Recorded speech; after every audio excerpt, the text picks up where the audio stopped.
Listo. Perfecto, ya iniciamos la grabación de la clase. Vamos a... Listo. Bueno, entonces, nuevamente retomo. Al hablar de capitalismo global, el capitalismo global en realidad también tiene unos centros y unas periferias. Hemos visto durante la primera parte de este curso que Estados Unidos y China constituyen los centros, digamos, de ese mundo global digamos, lo constituyen porque son las dos economías que de lejos son las más grandes del mundo. Estados Unidos con un PIB de 21.4 billones de dólares, que representa el 24,42% de la economía global, y China con un PIB de 14.3 billones de dólares, que representa el 16,34% de la economía global. Hay que decir que estos dos países tienen trayectorias muy diferentes, que es un poco lo que hemos visto a lo largo de este curso, y es que Estados Unidos es una potencia en declive y China es una potencia en ascenso. Incluso ahora, en el marco de la crisis del coronavirus, Estados Unidos le ha ido más mal que China, ¿no?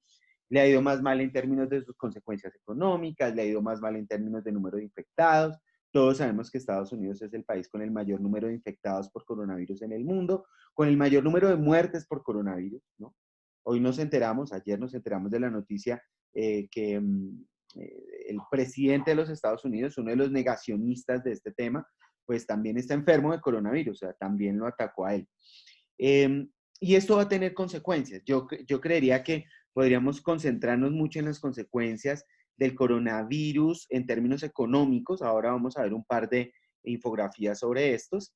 Y es importante entender cuáles son esos centros, porque digamos, las economías globales dependen mucho de los relacionamientos con esos centros del desarrollo económico. O sea, dependemos mucho de lo que pase en Estados Unidos, China, pero también de lo que pase en otros países que tienen un peso relativamente importante en la economía global, como Alemania, que representa el 4.3% de la economía global, como Japón, que representa el 5.79% de la economía global, y como la India, que representa el 3,28% de la economía global.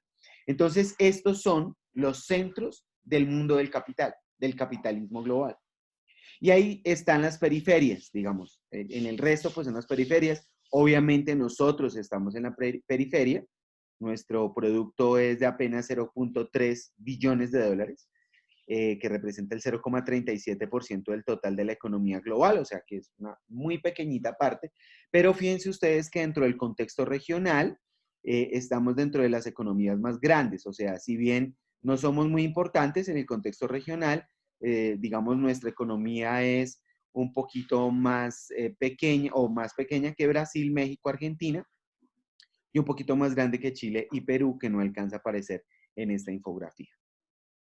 Y pues América Latina representa en el conjunto, pues yo creería que menos del 8 o 7% del total de la economía global. Creo que un poco menos, creo que al 6% de la economía global alcanzaría a representar América Latina en su conjunto, que es mucho más de lo que representan los países del África, ¿no? Donde las economías más grandes son Nigeria, Sudáfrica y Egipto, pero no tienen un peso tan importante, tan relativo, tan grande. Esto es un poco lo que nos permite entender cómo diagnosticar la crisis, el tamaño del Producto Interno Bruto de cada uno de estos países. Ahora bien, sin duda la economía, pues, o digamos la economía empresarial se ha visto profundamente afectada por esta crisis, ¿no? Eso pues digamos que es un hecho innegable. Mm, y aunque si bien le ha dado quizás mucho más fuerte, ha afectado mucho más fuerte a las pequeñas y medianas empresas, ahora vamos a ver un par de indicadores del tema, las empresas transnacionales gigantescas también han sufrido unos efectos muy, pero muy apreciables. Ustedes tienen aquí el impacto en pérdida de ingresos netos durante del primer semestre del 2020 y ven que curiosamente, pues digamos, o en conjunto, pues no tan curiosamente, pero en conjunto son las empresas aéreas y las empresas dedicadas a la exploración y explotación de petróleo las más afectadas, ¿no? Por las obvias razones de las caídas en los precios internacionales del crudo. Shell, British Petroleum o BP y Chevron, que son como las tres grandes petroleras del mundo, han sido profundamente afectadas en sus balances financieros con pérdidas multimillonarias, que en el caso de BP llegaron a los 21.200 millones de dólares. Otras empresas que también están en una crisis agudísima son las de aviación, entre las cuales pues vale la pena señalar los fabricantes, ¿no? Airbus y Boeing, cada uno con pérdidas de 2.3 mil millones de dólares y 3 mil millones de dólares. Y las empresas de transporte como American Airlines, Air France, Southwest, que han sido quizás algunas de las empresas más afectadas. En tercer lugar, vale la pena señalar las empresas del sector de eh, vehículos, ¿no? Producción de vehículos, en donde están General Motors, Volkswagen, que son quizás dos de las grandes empresas de la economía global de producción de vehículos, junto con Daimler.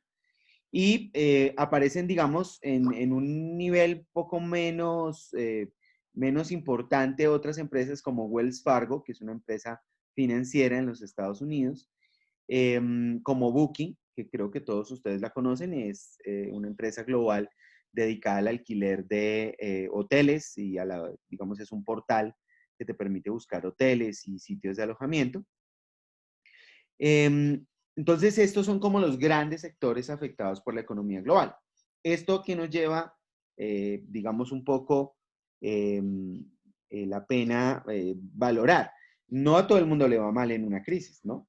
Si bien estos sectores, industrias petroleras, extractivas, industrias de transporte aéreo, industrias relacionadas con el turismo, vehículos, etcétera, les ha ido mal, pues en las otras industrias, por ejemplo, las cotizaciones de los dueños de esta plataforma por la cual nos estamos comunicando, de Meet, de Amazon, de Alibaba, es decir, digamos, de todos los grandes sistemas de conexión virtual y además de todo, los negocios relacionados con los domicilios, ¿sí? Y con el delivery, pues han salido ganadores de la crisis.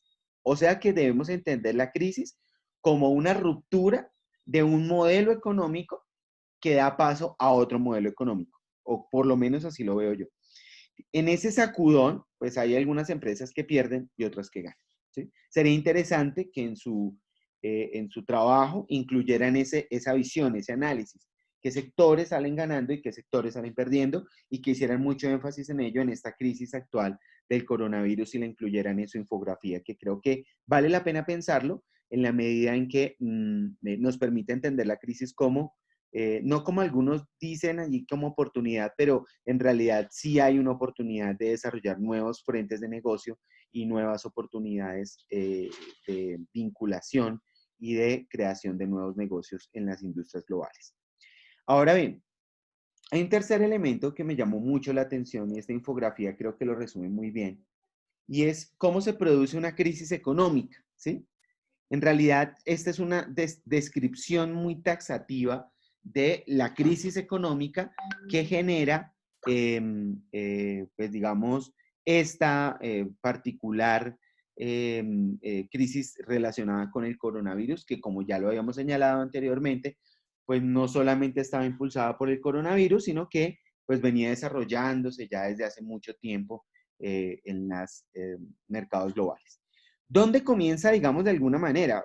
Yo creería que todo comienza acá, en el mundo de los negocios, porque esta sin duda es una crisis de oferta y de demanda al mismo tiempo, ¿sí?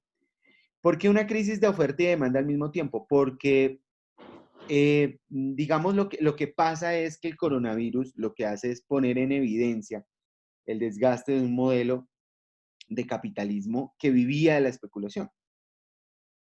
Y en ese sentido, muchos negocios estaban supervalorados, digamos, hipervalorizados, por no, su valor real, su valor intrínseco estaba muy lejos de su valor en bolsa. Y en segundo lugar, pues obviamente afecta a la caja porque los cierres obligatorios de empresas y de sectores completos de la economía que describimos anteriormente, entonces llevan a la quiebra de esos negocios.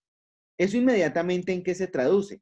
En menores impuestos para el gobierno, y que además esto lo que hace es reducir las adquisiciones o compras del gobierno, con lo cual refuerza la tendencia de quiebra de los negocios. Aquí hay una especie de análisis del loop, ¿sí? Aquí hay un loop, aquí hay una retroalimentación de este fenómeno. Si los negocios quiebran, pues obviamente menos impuestos para el gobierno y las compras del gobierno pues se van a reducir.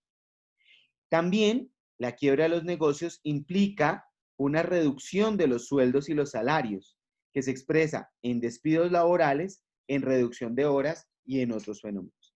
En Colombia, esto afectó tremendamente al país, porque llegamos a unas tasas de desempleo gigantescas del 21-22%, que nos hemos venido recuperando, claro, pero nótense que nos hemos venido recuperando ese altísimo nivel de desempleo a costa de crear muchas desigualdades en la sociedad colombiana. Y eso es un poco de lo que voy a hablar más adelante. O sea, digamos, el empleo se ha recuperado, pero las mujeres hoy en Colombia tienen una tasa de desempleo que ya casi es el doble de la de los hombres. Mientras la tasa de desempleo en hombres es como el 15%, el de las mujeres está por el 26-27%. Y eso genera un problema enorme, un problema gigantesco de desigualdad social, que vamos a analizar más adelante. Pero en general, pues digamos, genera, pues digamos, unos problemas de caída en los ingresos de los hogares, ¿sí? Porque los hogares fundamentalmente, pues dependen es de los salarios, de la venta de su mano de obra a las empresas, y los hogares también reducen, ¿sí? Reducen los impuestos que le pagan al gobierno, con lo cual aquí se crea otro loop interesante, porque las transferencias del gobierno a los hogares, es decir, los planes de rescate, los planes de ayuda, los subsidios que se entregan por parte del gobierno a los hogares, también se caen. Entonces aquí hay un efecto de reforzamiento. Y en general, el gasto del consumidor también cae. No sé si ustedes vieron la última encuesta que sacó el DANI, en la cual señalan que el 82% de los hogares no prevé aumentar su gasto en bienes elementales, ni en alimentos, ni en ropa, ni en entretenimiento. O sea, los hogares en ese momento están con un nivel de restricción muy alto. Los hogares que tienen para gastar prefieren ahorrar. Porque en un periodo de crisis, pues la gente dice, miércoles, o sea, no sabemos cuándo nos va a tocar el desempleo, no gastemos, reduzcamos el gasto, ¿sí? Bajemos el gasto.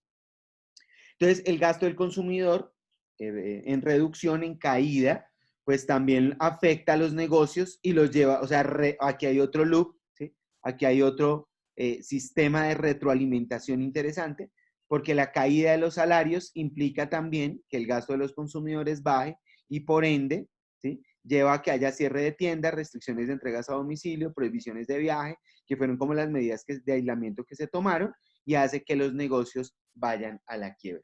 Ahí hay un nuevo problema que tenemos en términos de esta crisis, y este análisis pues lo que nos permite saber es poder tener un análisis de este estilo, nos permite saber cuáles son las decisiones, las medidas de política que deberían tomarse para romper estos sistemas de retroalimentación o estos loops, pues digamos, como lo llamamos.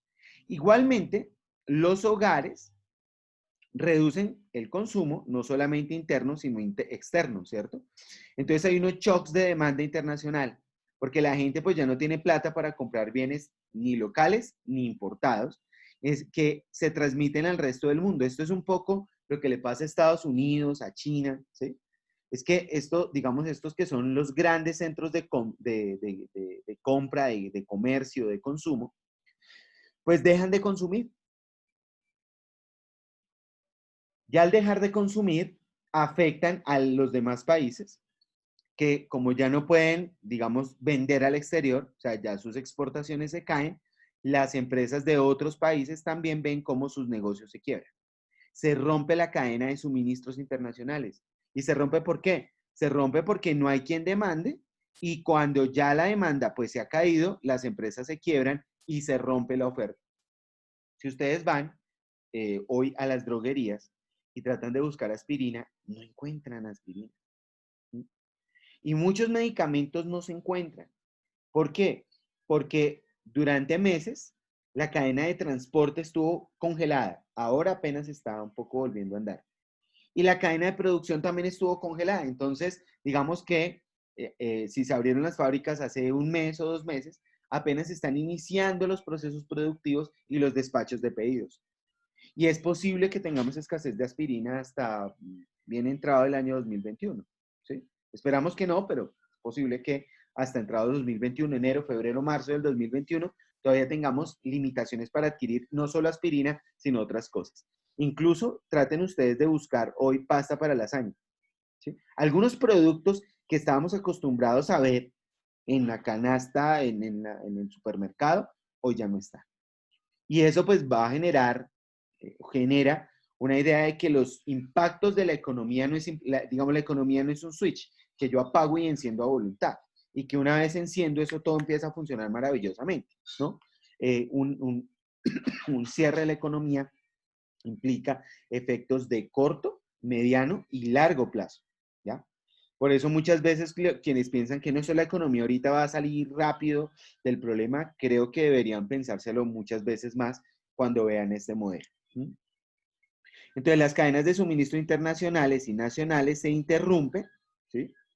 Los hogares, pues digamos, recurren a sus ahorros y es posible que no se endeuden, ¿ok? O que dejen de pagar sus deudas, que es aún peor, lo cual nos llevaría a una crisis en el sector financiero, una crisis de impagos generalizados, pues que en Colombia todavía no se ve tan clara, pero que algunos analistas están prediciendo, ¿sí? Que los hogares pues van a tener dificultades de pagos, los hogares van a tener, digamos, van a declarar muchos default de la deuda, que el sistema financiero va a tener indicadores negativos. Hasta ahora no lo hemos visto, ¿no? Los bancos en Colombia andan muy gordos, muy orondos, muy contentos, muy chéveres todavía.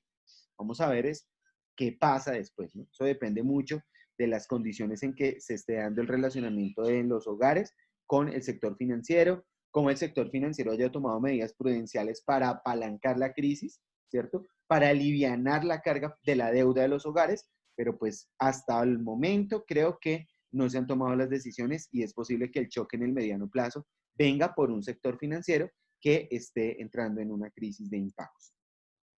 Si el sector financiero entra en crisis, las inversiones, es decir, los créditos del sector financiero en la economía o las inversiones del sector financiero en la economía, pues van a ser menores e indudablemente pues nos van a llevar también a una quiebra de los negocios. Por ende, había que trabajar como en dos cosas, ¿no? En medidas para evitar la crisis de los negocios de las empresas y en medidas para revitalizar el consumo de los hogares. Esas dos medidas debía haberlas tomado el gobierno. Sin embargo, el gobierno colombiano pues no lo hizo, ¿ya? No lo hizo ni lo suficientemente, digamos, a tiempo, o sea, no fue oportuno y tampoco fue, no tomó las decisiones con la magnitud que se requería tomar.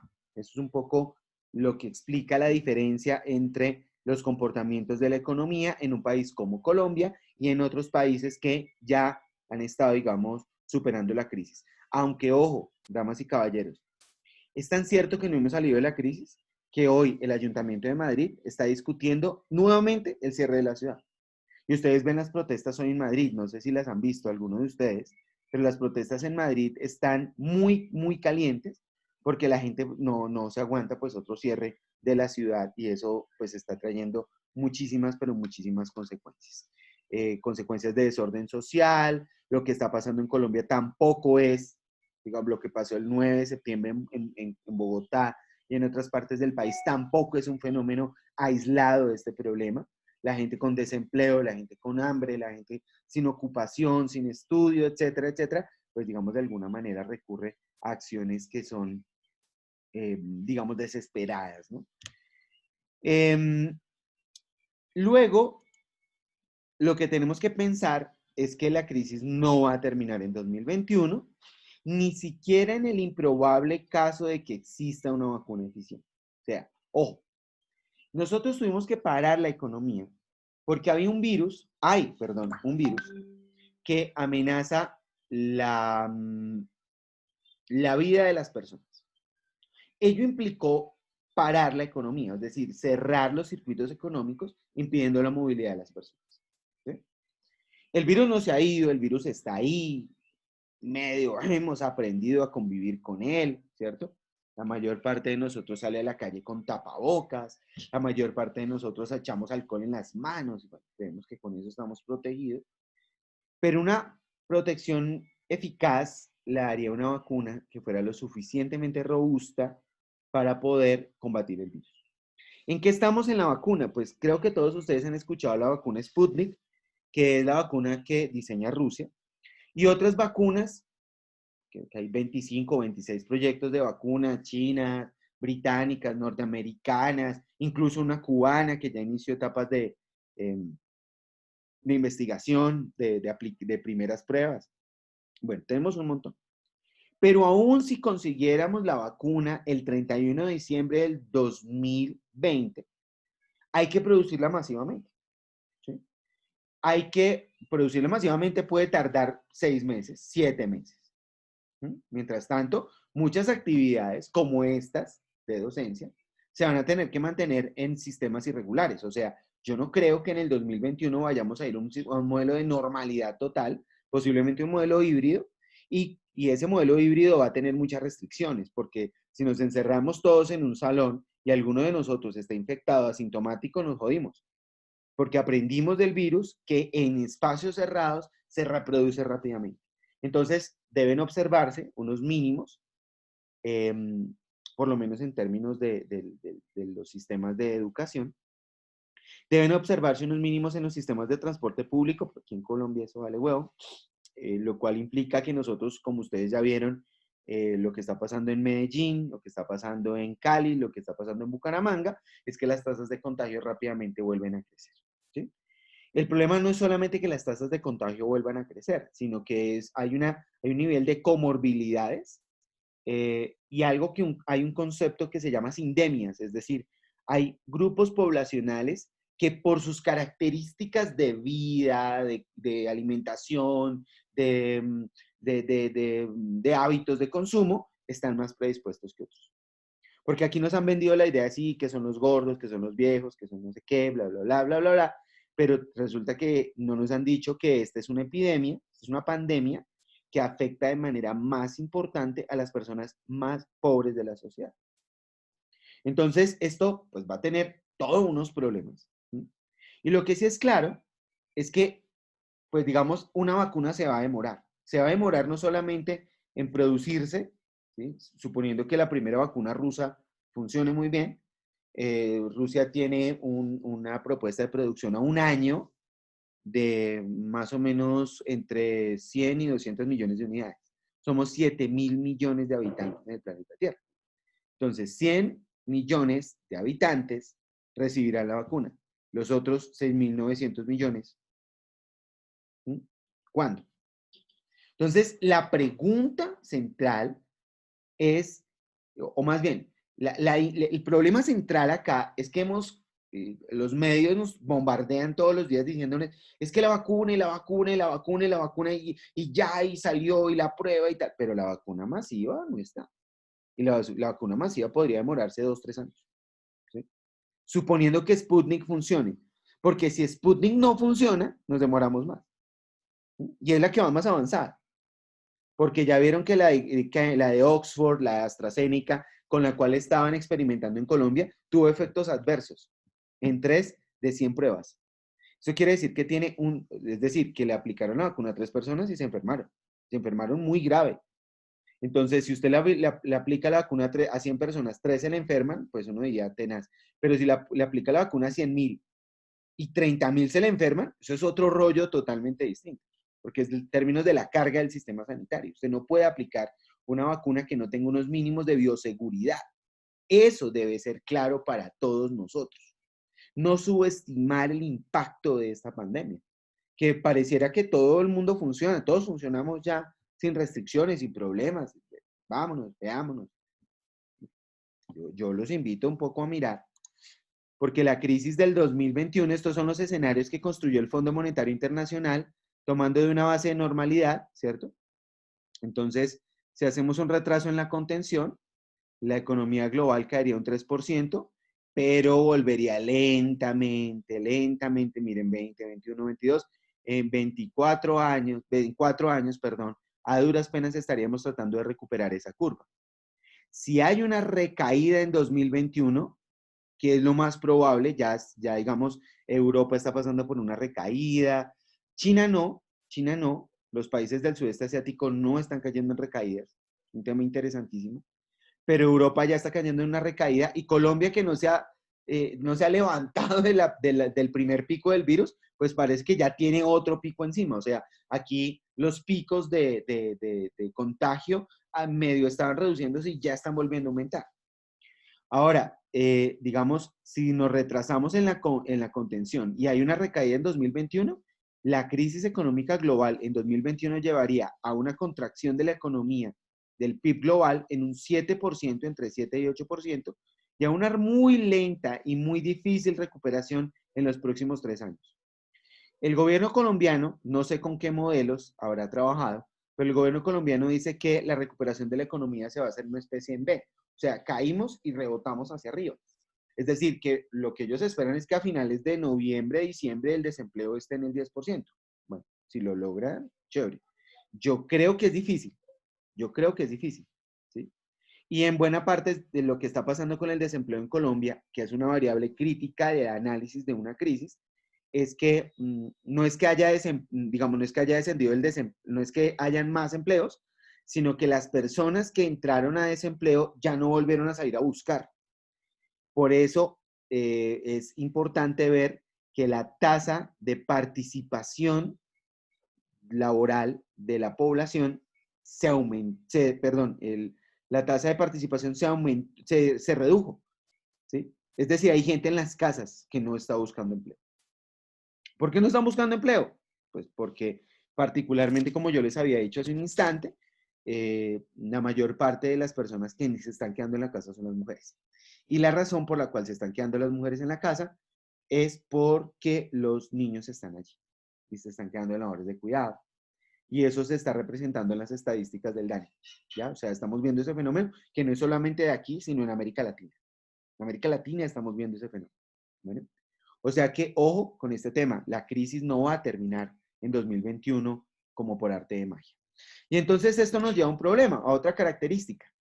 Esta crisis dista mucho, pero mucho, mucho, mucho, mucho de afectar a los hiperricos dentro de los países y en el mundo. Aquí se utiliza, ya hemos utilizado a partir de un autor llamado Thomas Piketty, una clasificación de los ricos. Siempre hemos pensado en los pobres, ¿no? Los pobres y los pobres extremos. Bueno, aquí hablan de los ricos, los mega ricos, los super ricos y los hiperricos, ¿ya?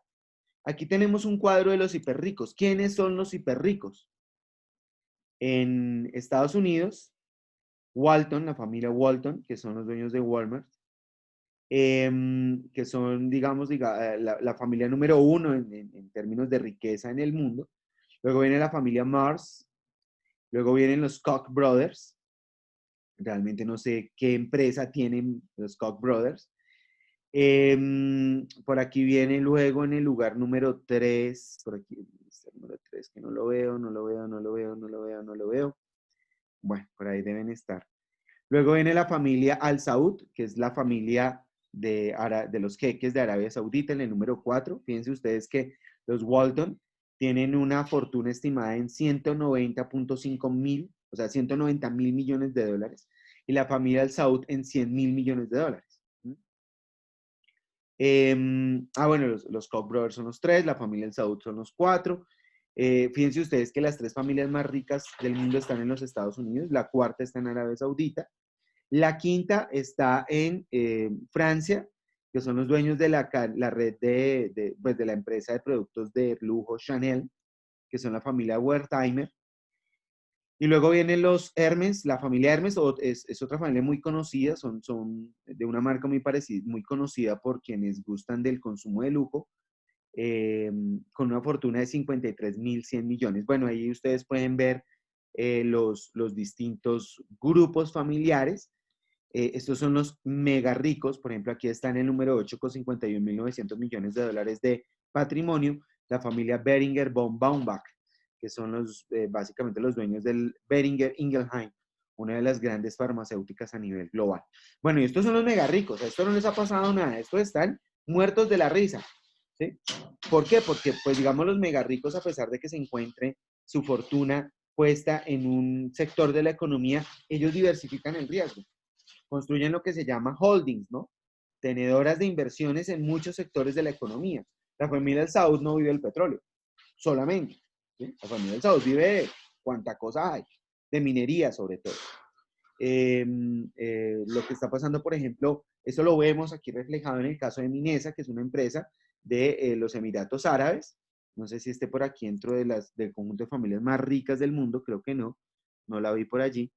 Pero digamos lo que uno puede ver es que, digamos, Minesa pertenece a un fondo de inversión de los Emiratos Árabes que se llama Muabat, y Muabat pertenece básicamente a la familia del jeque del emir de Qatar. Entonces esta gente, pues digamos, diversifica, se cubre el riesgo, ahora que baja el petróleo, entonces compraron oro, ¿sí? Cuando baja el petróleo, el oro, entonces compran criptomonedas, o se van al sector asegurado, pero ellos no pierden, ellos están muy bien posicionados. Eh, lo cual quiere decir es que, pues uno de los grandes efectos de la crisis indudablemente va a ser el de la desigualdad, que vamos a hablar de ella ahorita. Pero antes de la desigualdad, quiero hablar del tema del empleo. ¿Sí?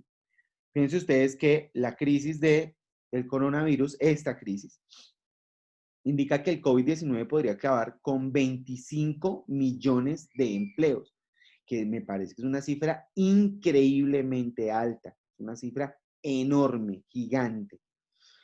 Es un pronóstico con, digamos, con unos márgenes de error mínimo y máximos, dependiendo un poco también de los pronósticos, ¿sí? Aquí veíamos una serie de pronósticos en los cuales dependía mucho de si se retrasaba la contención, si había recaída, etcétera, etcétera. La caída en el PIB podía llegar en términos globales hasta el 7-8%.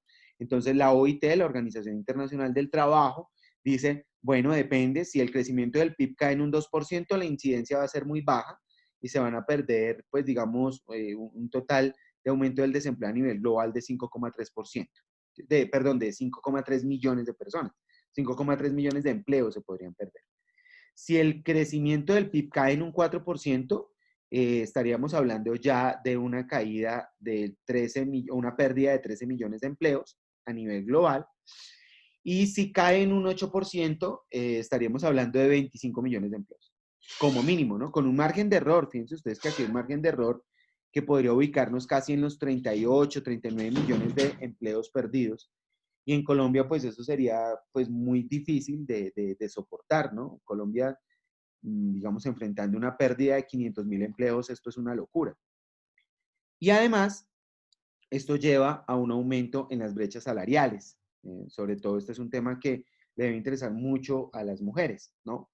Porque la caída el desempleo va a afectar indudablemente a las mujeres y va a aumentar las brechas de género en los mercados laborales, que ya en Colombia son muy altas.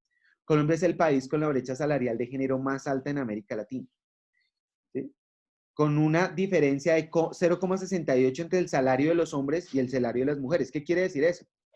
Quiere decir eso, que por cada peso que gana un hombre, esta estadística lo que quiere decir es que una mujer gana apenas 0,32 pesos. Es decir, si un hombre gana un peso, una mujer gana 0,32 pesos en promedio. Y eso es uno de los problemas que enfrenta nuestro país, ¿no? O sea, la brecha salarial entre hombres y mujeres es gigantesca, enorme, es dramática y pues difícilmente la vamos a revertir con unas tasas de desempleo gigantescas que además mantienen a las mujeres en casa, fundamentalmente. El DANE produjo otra cifra que me pareció brutal, y es que el 42% de las mujeres entre 18 y 25 años no están estudiando ni están trabajando. Eso quiere decir que están por fuera de los mercados laborales y educativos, que no se están formando, digamos, en términos de capital humano, y que muy posiblemente lo que pase con ellas es que cuando salgan al mercado laboral llegarán a los peores, digamos, a los peores, a las peores posiciones laborales, por decirlo de alguna manera. Esto en Colombia es crítico. En esta infografía, pues, lo que se ve es que el último informe del Banco Mundial sobre Desigualdad del año 2019 estableció que de 14 países a escala mundial que lideran los índices de desigualdad, 6 se encuentran en América Latina. El primero de ellos es Honduras, que es el sexto país del banco en los 14, pero es el primero en la región. O sea, Honduras es el sexto más desigual, pero el primero en América Latina, con un índice de Gini del 0,537, seguido por Colombia, que es séptimo a nivel global, pero es segundo en América Latina. Ya superamos a Brasil, que es octavo en la región y tercero en América Latina. Guatemala, que es noveno, Panamá, que es décimo a nivel global, y Chile, que es 14 a nivel global. O sea, Honduras, Colombia, Brasil, Guatemala, Panamá y Chile son los países más desiguales del mundo y están encabezando el top de los países más desiguales de la región, de la región América Latina. Eh, y noten ustedes, por ejemplo, que hay unos indicadores que son complicadísimos. Por ejemplo, en el caso de Colombia, el 10% de la población más rica del país gana 4 veces más que el 40% más pobre, ¿sí? Y el PIB colombiano es muy alto, o sea, es mucho más grande que el del de Honduras. O sea, Honduras es un país pobre y desigual. Colombia es un país rico, pues no, pues más rico que Honduras, pero muy desigual, muy, muy desigual. Y esta desigualdad sí comienza a preocupar porque es otro de los síntomas de las crisis y es sobre la desigualdad que nos dedicaremos a estudiar en el próximo capítulo. Es uno de los problemas más complejos que amerita su estudio con un mayor nivel de detalle. La desigualdad en América Latina, pues digamos, aquí hay, estos son datos del 2017, la infografía anterior pues nos mostraba los datos del 2019. Eso quiere decir que esta infografía está un poquito atrasada. Eh, eh, y pues digamos, eh, esto nos lleva a un problema y es que siempre nos pone en la cabeza de los países más desiguales de la región. Ya no somos, no somos más desigual, no somos menos desiguales que Brasil, sino más desiguales que Brasil. Y ahora Honduras pues está aquí, no aparece porque aquí es solamente América del Sur, donde el país más igual es Uruguay, que tiene un indicador de desigualdad que es similar al más desigual de Europa. O sea, el más igual de América Latina tiene un indicador de desigualdad y similar al más desigual de Europa. O sea, estamos, digamos, distantes de unos niveles de igualdad. Estudiar el problema de la desigualdad en América Latina es importantísimo y sobre todo darle respuestas eficaces y concretas. Ya no podemos seguir haciendo oídos sordos de esta problemática porque además la desigualdad no es solamente un problema abstracto, sino concreto. Sociedades más desiguales son más violentas, sociedades más desiguales tienen tasas de mortalidad más altas de la población más pobre. Miren el caso de Colombia, donde casi el 67% de las personas muertas por coronavirus se ubican en los niveles de ingreso más pobres de la población. Eh, donde la tasa de embarazo adolescente es más alta, la desigualdad y el embarazo adolescente están casi que correlacionados. Bueno, hay un montón de indicadores que nos ponen a pensar seriamente en las implicaciones conceptuales, en las implicaciones prácticas, en las implicaciones sociales de la desigualdad y por ello tenemos que estudiar. ¿Sí? La desigualdad se adueña del mundo, indudablemente es uno de los síntomas de esta crisis, que es larga, es una crisis larga que viene por allá desde el 2008 hasta hoy. Y miren ustedes algunos indicadores de un mundo muy desigual económicamente. Se estima que para 2016, es un poquito atrasada, pero digamos, estos estudios no son fáciles de hacer. Hacia 2016, la riqueza de los multimillonarios llegó a los 6.483 millones de dólares, ¿sí? Mientras que la riqueza del 50% de la población global con menos ingresos era apenas de 409.000 millones de dólares. Miren la diferencia, ¿sí? Perdón, yo incluso estoy hablando mal, estamos hablando de que la riqueza de los multimillonarios es de 6.4 billones de dólares, mientras que la riqueza del 50% más pobre del mundo era de 409.000 millones de dólares. ¿Eso qué quiere decir? Que 8 multimillonarios hiper ricos tienen la misma riqueza que el 50% de las personas con menores ingresos. ¿Sí? Entonces, la riqueza del 1% más rico equivale al 51% de la riqueza global. la riqueza del 10% más rico, menos el 1% más rico, o sea, el 9%, es del 38%.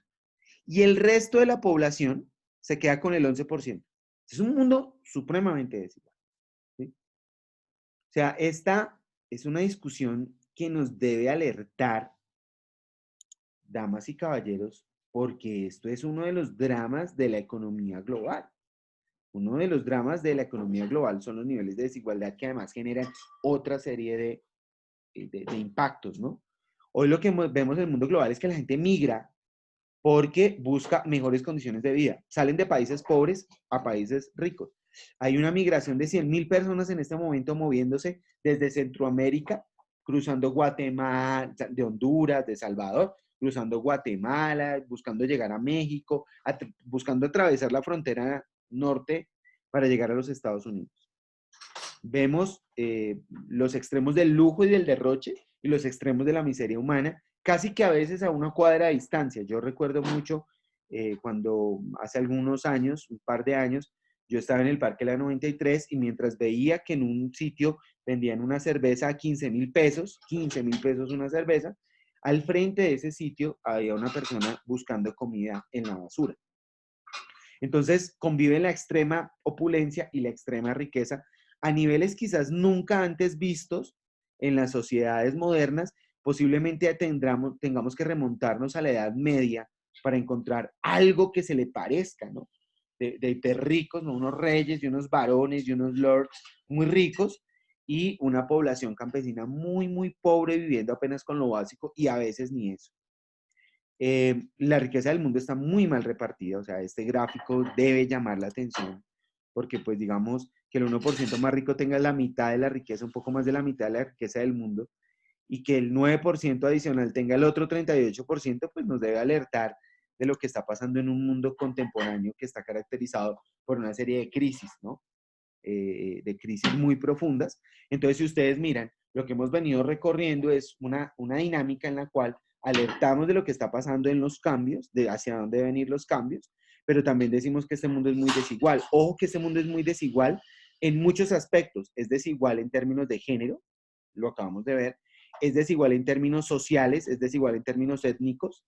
La mayor parte de las personas más pobres están en población afrodescendiente o indígena, o sea, casi que si usted nace afrodescendiente en Colombia está condenado a ser pobre, o si usted es indígena, casi que está condenado a ser pobre, lo cual no quiere decir que usted no lo vaya a hacer, ¿sí? Algunos elementos de ruptura de los canales de pobreza también pueden estar en la educación, pero ojo que muchas profesiones están condenadas a su desaparición. Eso lo vimos en la cuarta revolución industrial. Entonces, si usted está en una profesión que por cosas de esta transformación radical, de los modos de vida, de las transformaciones tecnológicas, va a ser caduca, pues usted debería pensar muy bien hacia dónde, digamos, dirige su mirada en términos de formación, ¿no? Y obviamente, pues la mayor parte de todos nosotros, me imagino, estamos ese, en ese 90% que apenas es dueño del 11% de la riqueza global, ¿sí? Y aún así, dentro de esto también hay unas inequidades espantosas, o sea, de esto todavía hay unas inequidades espantosas, porque yo trato de comparar un poco mi posición en el mundo con la de otras personas y digo, no, yo estoy maravillosamente bien, yo considero que estoy maravillosamente bien, pero muchas personas digamos que la distancia entre muchas personas que uno ve en la calle y la situación de uno es tremenda. Ahora imagínense la situación entre nosotros y los mega ricos o los hiper ricos. O sea, creo que este mundo está realmente a puertas de un sacudón económico tremendo. Entonces, básicamente, eso era lo que quería comentarles en el día de hoy. Esa era la intervención del día de hoy y quedo atento a sus preguntas, dudas e inquietudes.